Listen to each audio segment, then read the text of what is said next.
Olá pessoal, tudo bem com vocês? Vamos hoje trabalhar com questões, resolução de questões, legislação específica para policial civil de Alagoas, beleza? Meu nome é Anderson Rocha, sou bacharel em Direito, atualmente sou servidor público, trabalho na Junta Comercial do Estado de Pernambuco, advoguei durante um tempo, aí deixei isso para lá, o meu negócio é fazer concurso, o negócio é nome no Diário Oficial, beleza?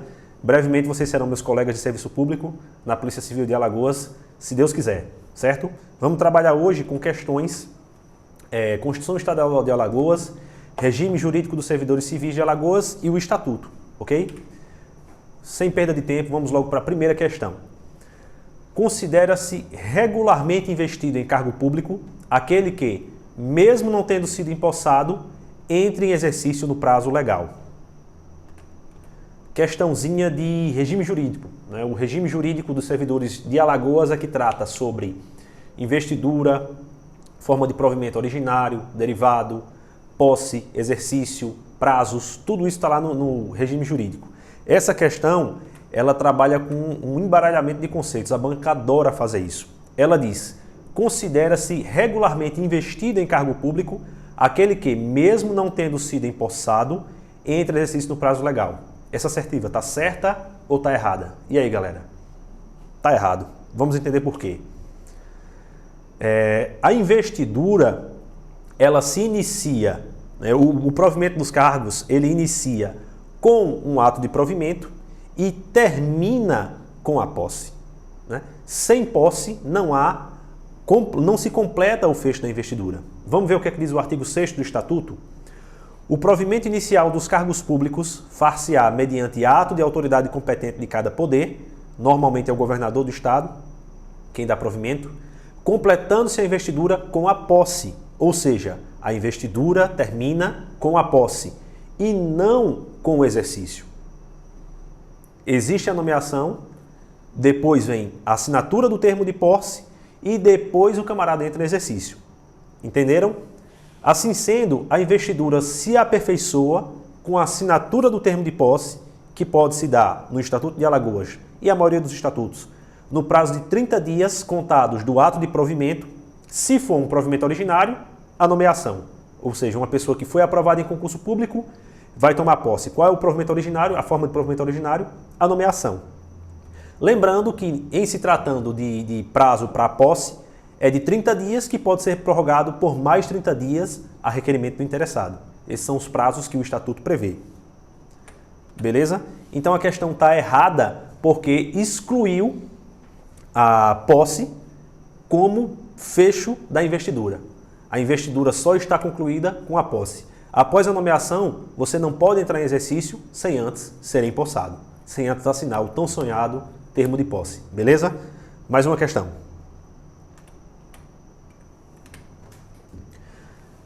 Também sobre regime jurídico único, né? Também sobre o Estatuto de Servidores Públicos Civis. Em razão da sua natureza restritiva, é taxativo o rol de requisitos para ingresso no serviço público, não se admitindo outros critérios específicos em razão da natureza do cargo. Ele está dizendo que, por ter natureza restritiva, por restringir direitos, o rol de requisitos para ingresso no serviço público ele é taxativo e não se admite outros critérios específicos em razão da natureza do cargo. Lembrando, gente, que essas perguntas são com base no Estatuto dos Servidores Civis de Alagoas. O Estatuto ele traz requisitos gerais: idade mínima de 18 anos, escolaridade mínima, idoneidade moral, entre outros. A questão está dizendo, além desses requisitos previstos no Estatuto, é possível que, a depender de critérios específicos relacionados à natureza do cargo, exijam-se outros requisitos? E aí? É possível ou não? A questão está certa ou está errada? Admite-se outros critérios específicos ou não? A questão diz que não. Está incorreta. Essa questão está errada. Por quê? Porque o Estatuto ele prevê os requisitos básicos para ingresso no serviço público. O Estatuto ele é geral. Ele é aplicado para todos os servidores civis. Então, policial, professor, médico, servidor das autarquias, não importa de onde seja, sendo servidor civil, ele terá que observar as regras gerais previstas no Estatuto. No entanto, a depender da situação, para cargos específicos, exigem situações específicas. As leis de cada cargo vão prever idade mínima, escolaridade, além de outros requisitos, teste psicológico, investigação social, que são requisitos aplicáveis, por exemplo, para o concurso de policial civil. Outros cargos não têm essas mesmas exigências, entende? Então, quando a questão diz que, por ser de natureza restritiva, os requisitos para investidura no cargo estão restritos ao estatuto, ela está incorreta, porque lei específica de cada cargo pode prever outros requisitos em função da natureza específica de cada um desses cargos, beleza? Gabarito da questão, errado, a questão está incorreta. Vamos para mais uma questão. São prerrogativas da administração pública tanto a concessão quanto a interrupção da licença para tratar de interesses particulares. Essa é a famosa licença para tratar de interesses particulares. A questão está dizendo que é prerrogativa da administração dizer quando vai conceder ou não e quando vai interromper a licença uma vez concedida a algum servidor. Lembrando que nós estamos falando de licença para tratar de interesses particulares. E aí, está certa ou está errada a questão? Lembrando, pessoal, que essa licença, a concessão da licença para tratar de interesses particulares, ela é sempre discricionária, ou seja, depende de critérios de conveniência e oportunidade do ente administrativo, né, para dizer se concede ao servidor ou não. Então a questão está correta, gabarito correto. Mais uma vez a literalidade do Estatuto.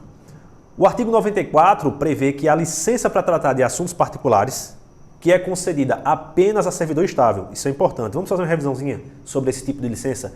Ela é concedida apenas a servidor estável, tem a duração máxima de 2 anos, ela é sem remuneração, pode ser concedida, pode ser prorrogada por igual período, ela pode ser concedida e interrompida a qualquer tempo, no interesse da administração pública, e também pode ser interrompida por pedido do servidor. Então a questão está totalmente correta.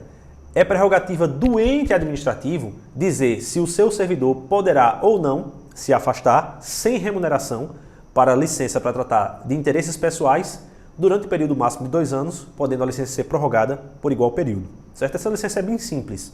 Só com essa questão a gente deu uma revisada geral sobre tudo que a banca pode cobrar relacionado a esse tipo de licença. Tranquilo? Questão bem tranquila, gabarito correto. Vamos para mais uma. O direito aos adicionais de insalubridade ou periculosidade condiciona-se à continuidade das condições ou riscos que deram causa às suas concessões. E aí, galera? A concessão de adicionais de insalubridade ou periculosidade fica condicionada à continuidade das condições ou riscos que deram causa às suas concessões. Os adicionais de insalubridade e de periculosidade são aqueles adicionais que a doutrina chama de propter laborem, ou seja, são adicionais que são pagos em função do labor, em função do serviço. Você só recebe o adicional se você tiver alguma contrapartida relacionada ao seu serviço. Em regra, eles não são incorporáveis, por exemplo, na aposentadoria. Claro que a jurisprudência trata de casos específicos, de direito adquirido, mas em regra, esses adicionais eles são pagos em função do labor, em função do exercício do trabalho. Ou seja, eu trabalho em situação periculosa ou em situação insalubre durante o período. Se cessa a minha exposição a esse risco químico ou biológico ou a esse agente de periculosidade, teoricamente eu não recebo mais o adicional. A questão então está correta, certo? Vamos ler esse comentário aqui.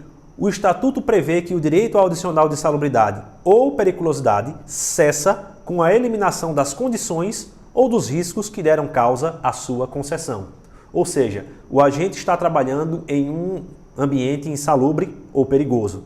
Se a eliminação da insalubridade ou a eliminação da periculosidade, ou se o servidor é colocado para fazer outras funções que não envolvam mais a presença desses agentes insalubres, cessa também o adicional de insalubridade, cessa também o adicional de periculosidade. Beleza? Essa é a regra geral. É isso, e a gente só pensa em regra geral quando vai para a prova de concurso, né? É o que o Estatuto está prevendo. Tanto é que a questão pede que nós respondamos de acordo com o Estatuto, de acordo com o regime único dos servidores públicos civis do Estado de Alagoas. É isso que o Estatuto diz. Tranquilo? Mais uma questão, vamos lá. A remoção de ofício poderá se dar entre órgãos distintos e de poderes diferentes. A remoção de ofício poderá se dar entre órgãos distintos e de poderes diferentes. A remoção de ofício é aquela no interesse da administração. Também existe a modalidade de remoção a pedido, quando o servidor solicita a remoção para ir para uma outra localidade, se houver vagas. A concessão de remoção a pedido, é importante a gente frisar, ela é discricionária. Só tem uma exceção em que a remoção a pedido não será discricionária. Naquela situação em que a remoção é para acompanhar cônjuge ou companheiro que vai ser empossado em cargo da administração pública também em outra localidade. Nesse caso, é obrigatória por parte da administração a concessão da remoção solicitada pelo servidor. Por quê? Porque é para acompanhar cônjuge ou companheiro que vai exercer suas funções em outra localidade. Ou seja, para não haver a dissolução daquele núcleo familiar, para que não fique um servidor morando numa cidade e o seu cônjuge morando em outra cidade, existe essa concessão, ela passa a não ser mais discricionária, mas ser vinculada. Mas aqui a gente está tratando sobre remoção de ofício. É uma remoção no interesse do serviço público. Quando a administração pede para que aquele servidor, ordena que aquele servidor vai exercer suas funções em outro local. Aqui a questão está colocando duas situações. Ela pode se dar entre órgãos distintos e entre poderes diferentes. E aí, galera? A remoção, ela pode ocorrer entre órgãos distintos e poderes diferentes? Sim ou não? Não. A questão está errada. Vamos entender por quê? Essa questão, ela embaralha 3 conceitos diferentes. Vamos comentar sobre cada um deles. Primeiro, remoção. O que é remoção? É a mudança física do servidor. A remoção, vamos acompanhar com a leitura. A remoção é a mudança física do servidor de uma localidade de trabalho para outra, com ou sem mudança de sede, ou seja, mudança de município. Pode ocorrer a pedido ou de ofício no âmbito da mesma unidade setorial em que estava lotado. Vamos entender isso. Eu posso ser removido com mudança de sede ou sem mudança de sede. Suponhamos que você é policial civil em Alagoas, trabalha na delegacia do bairro X. Por alguma situação, vão precisar de você na delegacia do bairro Y, também na cidade de Maceió. Você vai ser removido da delegacia X para a delegacia Y. Houve a remoção, uma mudança física na localidade do trabalho, sem mudança de sede. Você continua morando na mesma cidade. Agora, se você trabalha na delegacia X, em Maceió, e vai para a delegacia Y, em Arapiraca, por exemplo, aí já nós estamos falando mais sobre, estamos falando de remoção com mudança de sede. Ou seja, você vai trabalhar na mesma unidade setorial, vai trabalhar no mesmo órgão, mas em outro município. Houve mudança de sede, houve mudança de município. Isso é a remoção. A questão está tratando, vamos ver a questão de novo. A questão está tratando de remoção para órgãos distintos e poderes diferentes. Órgãos distintos e poderes diferentes. E aí, trata-se de remoção? Não. Aí a gente já está trabalhando com 2 conceitos diferentes de remoção. A gente está trabalhando com o conceito de redistribuição e o conceito de cessão. Vamos entender um pouquinho eles no comentário da questão? A redistribuição prevê o deslocamento do servidor e do seu cargo para outro órgão ou entidade no âmbito do mesmo poder. Ou seja, a mudança entre órgãos a gente chama de redistribuição. E o exercício do cargo em outro poder é denominado de cessão. Tranquilo, galera? A remoção é a mudança da localidade do serviço, com ou sem mudança de sede, com ou sem mudança de município, no âmbito de uma mesma unidade setorial, no âmbito de um mesmo órgão. Se eu vou para outro órgão do mesmo poder, eu já estou falando de redistribuição. Eu levo o servidor e o seu cargo para exercer as atividades em outro órgão ou até mesmo uma entidade da administração indireta do mesmo poder. É uma situação que se dá na forma da lei, se houver compatibilidade entre cargos, né? Tem uma série de requisitos. Se eu estou falando de mandar o servidor de um poder para outro poder, da mesma entidade federativa ou de outra entidade federativa, aí nós já estamos tratando da cessão, beleza? Remoção é uma coisa, redistribuição é outra e cessão é outra. A questão tentou embaralhar os conceitos, mas a gente destrinchou e viu que a questão está errada. Tranquilo? Não pode errar essa também, hein? Questão relativamente tranquila se você conhecer os conceitos. Não tem como errar. Vamos para mais uma. Os municípios do estado de Alagoas subordinam-se administrativa e financeiramente ao Estado. Aqui, pessoal, a gente já saiu de regime jurídico, já saiu do estatuto, e a gente vai começar a trabalhar questões relacionadas à Constituição do estado de Alagoas. Antes de entrar nessas questões, é importante a gente lembrar que questões de Constituição estadual, elas seguem, claro que tem que conhecer a Constituição estadual. Porém, é interessante a gente se lembrar sempre da questão da similitude, né? Tem que haver similitude entre a Constituição estadual e as Constituições federais. É impossível que uma Constituição, em alguns princípios jurídicos básicos, traga disposições diferentes, né? É o que a doutrina chama de simetria constitucional. As Constituições estaduais, elas têm o dever de observar, por simetria, a Constituição Federal. Essa dica ajuda muito para matar algumas questões, certo? A gente tem que ter isso em mente enquanto a gente estiver resolvendo questões relacionadas à Constituição estadual, né? Vamos lá, vamos para a primeira. Os municípios do estado de Alagoas subordinam-se administrativa e financeiramente ao Estado. E aí, galera? O município, ele está subordinado administrativa e financeiramente ao Estado? Eu vou fazer outra pergunta. Existe subordinação entre entes da República? Não, não existe. Questão totalmente errada. Essa aí é para você não perder. Essa aí é para não zerar a prova, beleza? Não dá para errar essa questão. Essa questão é bem básica. Se você não aprendeu, aprenda agora, grave isso. Não existe... Não existe subordinação. Não existe hierarquia entre entes administrativos. União e Estado de Alagoas. Não existe hierarquia, não existe subordinação. Estado de Alagoas e municípios, da mesma forma, não existe subordinação e nem hierarquia, né? São conceitos similares aí. A resposta está totalmente errada, né? Os artigos 10 e 11 da Constituição prevêem lá, reforçam a autonomia política e administrativa de cada um dos municípios. Existem atribuições, conjuntos de funções que são privativas de um determinado ente ou de outro, mas jamais pode se falar em subordinação ou em hierarquia entre entes administrativos, beleza? É uma questão que caiu na parte da legislação específica, mas poderia muito bem ter caído na parte de constitucional. É um princípio contido na Constituição Federal que existe também nas Constituições estaduais por simetria, beleza? Vamos para mais uma. Salvo se proposta pelo governador do Estado ou pela mesa da Assembleia Legislativa, o Procurador-Geral de Justiça deverá ser previamente ouvido na ação de inconstitucionalidade. Está falando aí sobre ação de inconstitucionalidade. Da mesma forma que a Constituição Federal prevê as ações de inconstitucionalidade, né? Declaração de constitucionalidade, de inconstitucionalidade, a Constituição Estadual também prevê.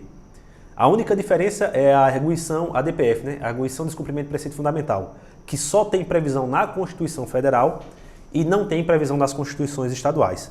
Mas as ações declaratórias de constitucionalidade ou de inconstitucionalidade, elas têm previsões na Constituição Federal e também nas Constituições estaduais. Sobre esse assunto, um assunto que até fazia tempo que não tinha caído, mas caiu aqui para a provinha da gente, para a nossa revisão aqui da Polícia Civil de Alagoas. Ele está dizendo o seguinte: se a ação foi proposta pelo governador do Estado ou pela mesa da Assembleia Legislativa, que são legitimados para a propositura desse tipo de ação, o Procurador-Geral de Justiça deverá ser previamente ouvido, salvo se proposta pelo governador do Estado ou pela mesa da Assembleia, ou seja, se forem esses dois, o Procurador de Justiça deverá ser previamente ouvido na ação de constitucionalidade. Essa questão ele colocou a frase invertida. Veja como fica mais fácil de entender se nós lermos de trás para frente, digamos assim. O Procurador-Geral de Justiça deverá ser previamente ouvido na ação de constitucionalidade. Essa é a regra. Salvo se proposta pelo governador do Estado ou pela mesa da Assembleia Legislativa. A questão está dizendo assim: a regra é que ele seja previamente ouvido nas ações de inconstitucionalidade. Salvo, exceto, ou seja, ele não precisa ser ouvido se a ação foi proposta pelo governador do Estado ou pela mesa da Assembleia. Lembrando, gente, que a interpretação correta da questão é parte da avaliação. Você tem que entender bem a questão, porque senão você vai saber o assunto e não vai conseguir responder, porque não conseguiu interpretar corretamente a questão. Às vezes essa simples dica ajuda. a frase está invertida, você lê o segundo período e depois lê o primeiro. Isso me ajuda muito para entender algumas questões em que a redação está um pouquinho truncada. Essa eu considerei, a redação um pouco truncada. Mas se você fizer esse métodozinho que nós fizemos agora, vai ficar mais fácil de entender, beleza? Vamos lá, vamos voltar para a questão. O que é que ela está dizendo? Se a ação de inconstitucionalidade, não importa quem propõe, não importa qual seja o legitimado, tem que ouvir antes o Procurador-Geral de Justiça. Ele está dizendo, só não precisa ouvir, salvo, exceto, essa regra geral se exclui, se a ação for proposta pelo governador do Estado ou pela mesa da Assembleia Legislativa. E aí, galera? Tá certo ou tá errado? Tá errado, galera. Tá errado. O artigo 134, vamos dar uma lida nele. O artigo 134, parágrafo 1º da Constituição do Estado de Alagoas, prevê sem exceções, ou seja, não há exceção. Essa exceção que a banca arrumou aí é furada, não caiam nessa. Prevê sem exceções que o Procurador-Geral de Justiça deverá ser previamente ouvido em todas as ações de inconstitucionalidade. Não importa quem seja o legitimado. Não importa quem seja o legitimado. O artigo 134 traz o rol dos legitimados. Está lá a mesa da Assembleia, a governadoria, a mesa de câmaras municipais, prefeitura também pode, OAB do Estado de Alagoas também pode, entre outros legitimados. Não importa quem seja, o próprio procurador de justiça, não importa quem seja, o procurador ele tem que ser previamente ouvido em toda a ação declaratória de inconstitucionalidade, beleza? Toda a ADI estadual, previamente se ouve o Procurador-Geral de Justiça, então a questão está incorreta. Tranquilo? Vamos para a próxima. É finalidade do Estado de Alagoas a promoção das condições necessárias para a fixação do homem no campo. Questãozinha encardida, né? Porque na Constituição estadual prevê quais são as finalidades daquele ente federativo ali. E são inúmeras, são muitas. Mas assim, você tem que se esforçar para conhecê-las. Tem que se esforçar para conhecê-las, porque se cair na prova, a gente não pode deixar passar essa questão, né? Tem que dar uma lidazinha com atenção. Essa questão aí está correta, beleza? O artigo 2º da Constituição de Alagoas prevê quais são as finalidades daquela entidade federativa. E entre elas, lá no inciso 14 da Constituição Estadual, vai estar falando que a fixação do homem no campo é uma das finalidades do Estado de Alagoas. Tem inúmeras, né? Reduzir as desigualdades setoriais e regionais, promover o desporto, promover a cultura, tem inúmeras finalidades. Você tem que dar uma lida, é um rol extenso, mas tem que ser lido, tem que ser relido, né, para não deixar passar uma questão, um pontinho lá na sua prova, tranquilo? Essa questão não tem muitos comentários para tecer, cobrou a literalidade do artigo 2º, inciso 14, certo? A gente tem que, é a parte chata, né, do estudo. São questões de decoreba mesmo, você tem que ler, fixar, fazer uma listinha, reler, para poder acertar essa questão, tranquilo? Vamos para mais uma.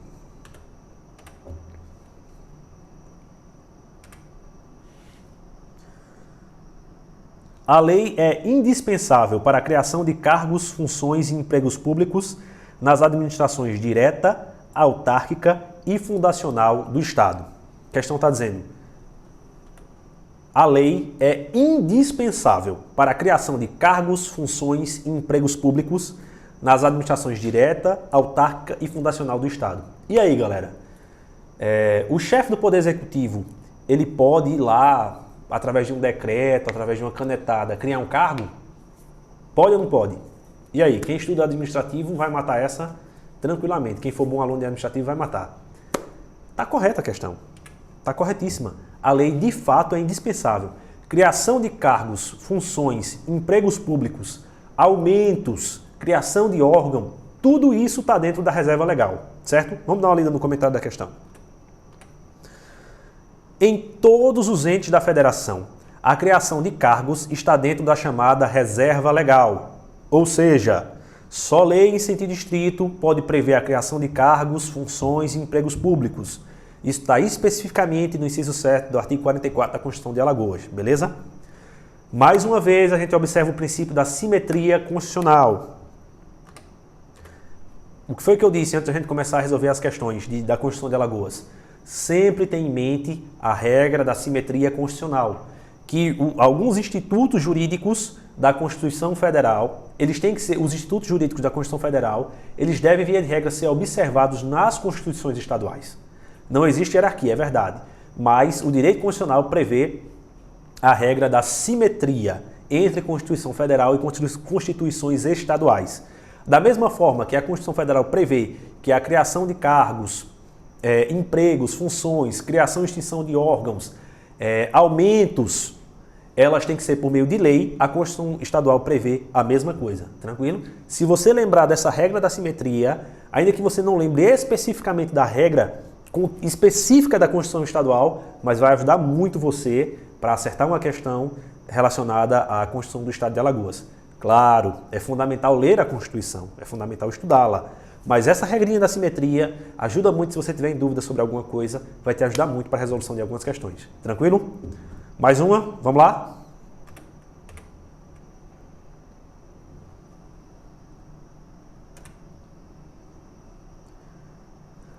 A última, pessoal, a última da Constituição Estadual, tranquilo? São indelegáveis as atribuições do governador e dos secretários de Estado previstos na Constituição Estadual. São indelegáveis as atribuições do governador e dos secretários de Estado previstas na Constituição Estadual. E aí, galera? O governador, ele tem uma série de atribuições que estão lá previstas na Constituição do Estado. A questão está dizendo que essas atribuições elas são indelegáveis. Ele não pode delegar elas para ninguém, para um secretário, para o Procurador-Geral de Estado. Pensem um pouquinho, tem uma regra parecida com essa na Constituição Federal, não é verdade? Existem atribuições privativas do Presidente da República, mas lá na Constituição existem exceções. Algumas dessas atribuições são delegáveis. Será que a Constituição Estadual, por simetria, observou essa regra? Se observou, a questão vai estar certa ou errada? Vai estar errada a questão. E é justamente isso. Quando a questão diz que as atribuições do governador do Estado são indelegáveis, ela está incorreta. Por quê? O artigo 107 da Constituição Estadual, ela prevê várias atribuições privativas do governador. Vamos ler o comentário da questão? O artigo 107 prevê várias atribuições privativas do governador do Estado. O parágrafo único desse mesmo artigo prevê que a disposição sobre a organização e funcionamento da administração, olha lá, organização e funcionamento da administração, provimento de cargos públicos e a proposição de sua extinção na forma da lei podem ser delegadas a secretários de Estado e ao procurador do Estado. Ou seja, as exceções de delegação, em regra, as competências são privativas e indelegáveis. Existe exceção? Existe exceção. Quais são as exceções? De novo, organização e funcionamento da máquina pública, provimento de cargos e proposição de sua extinção na forma da lei. Ou seja, normas que regulamentem, tipo uma norma que vai tratar sobre o horário que um determinado órgão abre e fecha. O secretário daquele órgão, se ele receber a delegação do governador estadual, ele pode editar um ato dizendo, olha, o horário de abertura e fechamento vai ser esse. São normas sobre a organização e funcionamento do Estado. Provimento de cargos públicos. Se ele receber a delegação, ele pode dar posse. Um secretário pode dar posse. Em regra é o governador, mas se ele receber a delegação, ele pode, né? O provimento, a forma de provimento originário é a nomeação. Ele pode nomear, ele pode dar posse, ele pode fazer tudo isso. E também propor na forma da lei a extinção de um cargo público. Por que tem essa ressalva? Propor na forma da lei. Porque existe uma regra se o cargo estiver ocupado e existe uma regra se o cargo não estiver ocupado. Né? Então, na forma da lei, se receber a delegação, o secretário, o procurador do Estado, ele poderá propor a extinção de cargos. São essas 3 exceções, né? Só 3. Dá para a gente fazer um esforçozinho e lembrar dessas exceções e saber que, via de regra, as competências do governador são indelegáveis. Tem exceção? Tem exceção. Quais são as 3 competências delegáveis? Normas que tratem acerca do funcionamento da máquina pública, provimento de cargos e proposição de extinção. Eu estou falando de propor a extinção. Ele não vai lá extinguir na tória, mas ele vai propor a extinção, porque a extinção, via de regra, se dará por meio de lei. Existem exceções? Existem, mas não é a temática que nós vamos tratar agora, que é a questão do cargo vago, tranquilo? Mas decorando essas 3 exceções, em que as competências privativas do governador são delegáveis, você não erra questão nenhuma que a banca coloque. Tranquilo? Mais uma? Chega de Constituição, né? Vamos tratar de outro assunto agora. Chega de Constituição de Alagoas. Vamos tratar agora sobre o Estatuto da Polícia Civil do Estado de Alagoas. O Estatuto também é muito importante. O Estatuto específico, esse aí vai ser o Estatuto de vocês. Quem acredita? Acredite, viu? Se não acredita, não passa não. Tem que fazer a prova e acreditar que vai dar certo. Vocês serão regidos por esse Estatuto, se Deus quiser. Vamos lá. Primeira questão. É permitido ao membro da Polícia Judiciária, observados os requisitos legais, o exercício da atividade de magistério. Lê de novo. É permitido ao membro da Polícia Judiciária, observados os requisitos legais, o exercício da atividade de magistério. Galera, tá certo ou tá errado? Passou lá no concurso da Polícia Civil de Alagoas. Tranquilo? Você é um agente, é um escrivão. Aparece uma oportunidade de dar aulas, exercer a função do magistério. Você se especializa, estuda, parará. Aparece uma chance. E aí, pode ou não pode? Pode, galera. A questão está correta. A questão traz a literalidade do artigo 4º do Estatuto. O que é que diz? O membro da Polícia Judiciária poderá, claro, em havendo compatibilidade de horários, exercer cumulativamente a atividade de magistério.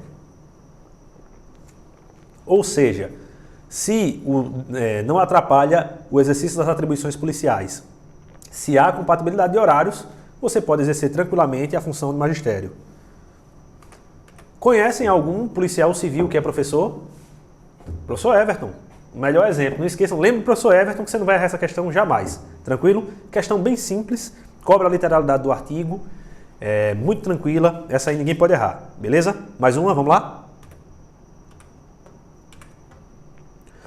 O Conselho Superior de Polícia é órgão consultivo e opinativo para assuntos de polícia em geral, não dispondo de poderes normativos. E aí, galera, Conselho Superior de Polícia, órgão consultivo e opinativo para assuntos de polícia em geral e não tem poderes normativos. Tá certa ou errada essa questão aí? Tá errada, galera. Tem sim poderes normativos, tranquilo? É lembrar o seguinte, entre as atribuições de polícia, do Conselho Superior de Polícia, ele é um órgão consultivo, opinativo e normativo. Né? E ele ainda pode exercer até mesmo funções de tribunal de ética para algumas, tratando-se de algumas infrações ao Código que estão previstas no rol taxativo que o próprio Estatuto da Polícia Civil tem. Então, ele é um órgão consultivo, normativo e opinativo. Tranquilo? A questão excluiu o normativo, por isso ela está incorreta. Vamos ler o comentário? O Conselho Superior de Polícia é órgão consultivo, normativo e opinativo para assuntos de polícia em geral, quer sejam relativos à administração, ao exercício da Polícia Judiciária ou ao emprego operacional dos diversos órgãos da Secretaria de Segurança Pública. Então, quer dizer que ele é opinativo, consultivo, normativo e opinativo para assuntos relativos à administração, exercício da Polícia Judiciária e emprego operacional dos diversos órgãos da Secretaria de Segurança Pública. Percebam, galera, que trata-se de um órgão de polícia. Conselho Superior de Polícia é um órgão de polícia. É claro, professor, é um órgão de polícia, claro. Não é um órgão de polícia civil, é um órgão de polícia. Tem integrantes da Polícia Civil e também pessoas que não são da Polícia Civil. Secretário de Segurança Pública está lá, comandante da PM está lá, entre outros que também integram o Conselho de Segurança, o Conselho Superior de Polícia. Ele é um órgão da cúpula da polícia. Ele rege as atividades da Polícia Civil, rege as atividades da Polícia Militar, tranquilo? Não somente da Polícia Judiciária, como também da Polícia Ostensiva. Então, não confundam isso. Ele não é um órgão estrito da Polícia Civil, mas ele é um órgão de polícia, ele é um órgão de segurança, que abrange não somente a civil, mas também tem membros da militar, e ele serve para toda a estrutura da segurança pública. Tranquilo? Mais uma questão, vamos lá. Embora a Polícia Civil de Alagoas não possua um caráter militar, a precedência hierárquica é preceito observado na corporação. E aí, galera? Polícia Civil não é Polícia Militar. Tranquilo de entender esse conceito. Tem hierarquia? Tem que se observar a hierarquia na Polícia Civil? Sim ou não? Questão tranquila, né? Tá correta a questão. Vamos ler o comentário. A Polícia Civil de Alagoas fundamenta-se na hierarquia e na disciplina. A hierarquia lá é estabelecida pela subordinação funcional entre autoridades policiais, auxiliares imediatos das autoridades e os agentes da autoridade policial. Ou seja, não é militar, mas também segue a regra de hierarquia e disciplina. Todo órgão de segurança pública ele tem que ter hierarquia e tem que ter disciplina. Claro que a hierarquia e disciplina são marcas que você lembra, falou em hierarquia e disciplina, lembra logo da Polícia Militar. Mas o Estatuto da Polícia Civil também prevê que esses valores têm que ser observados dentro da corporação, né? Tem que haver o respeito de acordo com a hierarquia que existe entre os cargos. As autoridades policiais, os auxiliares das autoridades e os agentes de polícia. Existe gradação, existem hierarquias entre eles e essa hierarquia deve ser observada. Tranquilo? Mais uma questão. Você vê que as questões elas são simples, né? As questões abordam a literalidade da lei, né? Por exemplo, essa questão a gente vê lá no artigo 5º e seguintes do Estatuto da Polícia Civil, que fala expressamente que a hierarquia e disciplina são valores que tem que guiar também a corporação. São questões simples, são questões relacionadas à literalidade. Quem estuda bem o Estatuto não vai errar nenhuma. Beleza? Vamos para a última. A última questão, já estão cansados já, né, ver minha cara. Vamos para a última questão, terminar nossa revisãozinha e depois eu vou dar mais umas dicas, tranquilo? Última questãozinha, vamos ler juntos. É vedada a concessão de gratificação pela prestação de serviço extraordinário ao funcionário policial. E aí, galera? Funcionário policial recebe hora extra?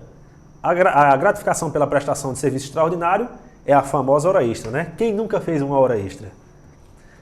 Funcionário policial, se fizer hora extra, recebe ou não? Que dúvida cruel.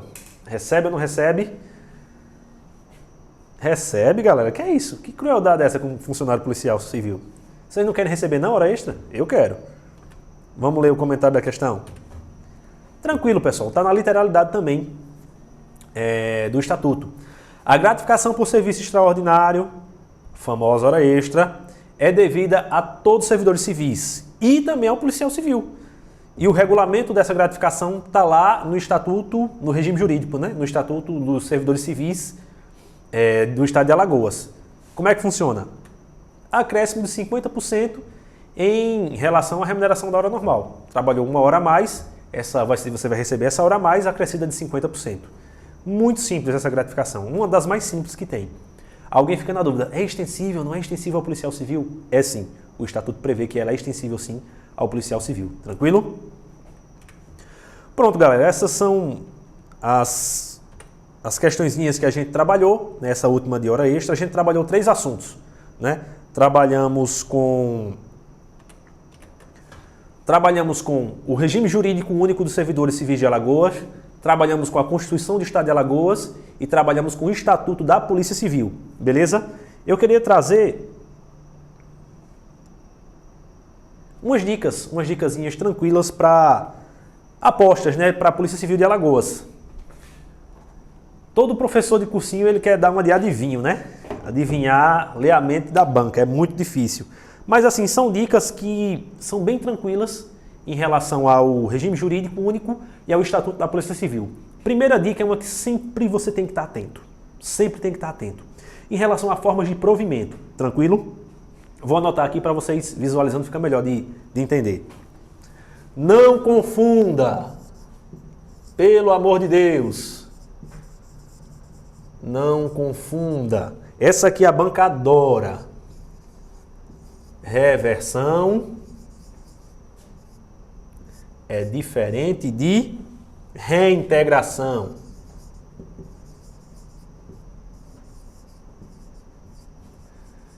Sim, professor, eu sei que reversão é diferente de reintegração. O que é que eu faço para me lembrar? Cara, é aprender o conceito mesmo. Tem que aprender o conceito, certo? A reversão, ela diz respeito ao aposentado e a reintegração diz respeito ao demitido. Lembrando que o estatuto ele trata a demissão como punição. Deixa eu vir para cá. Não confunda reversão com reintegração. Reversão é para o servidor aposentado que teve julgada insubsistente as condições que deram origem à sua aposentadoria.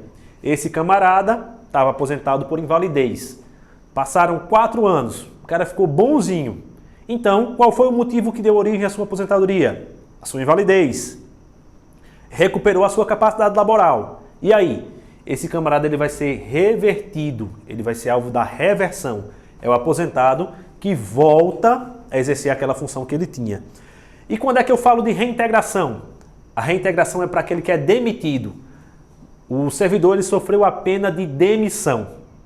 E ele conseguiu a reversão da sua demissão através de decisão administrativa ou de decisão judicial. Nesse caso, ele vai ser reintegrado à sua função.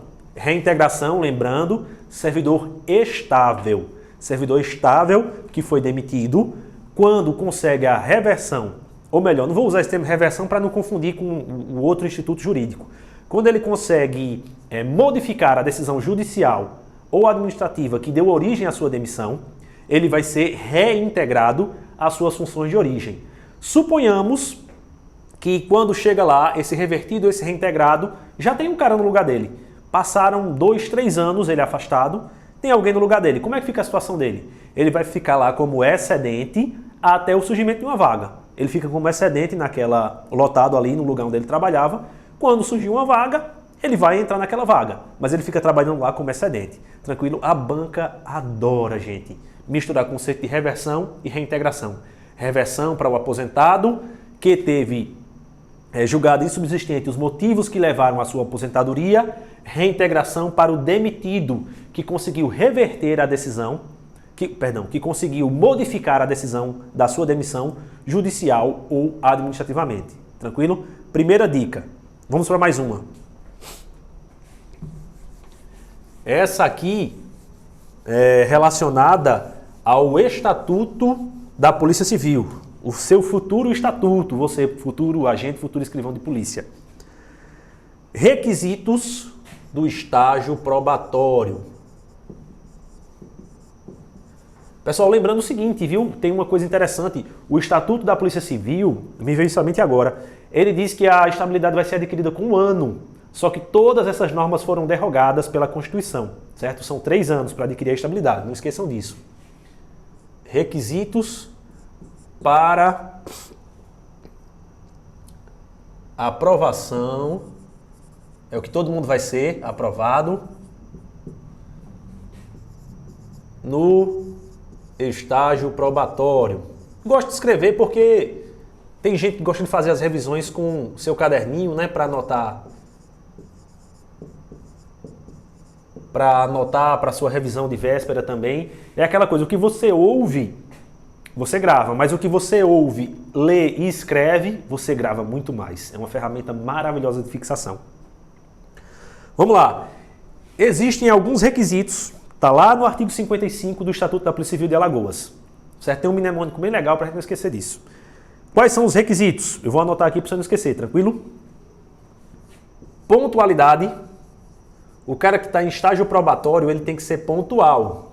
Pontualidade. Certo? Eficiência. Tem que ser eficiente. Isso tudo vai ser verificado pelos seus superiores quando da sua avaliação, se você está em estágio probatório. Idôneo.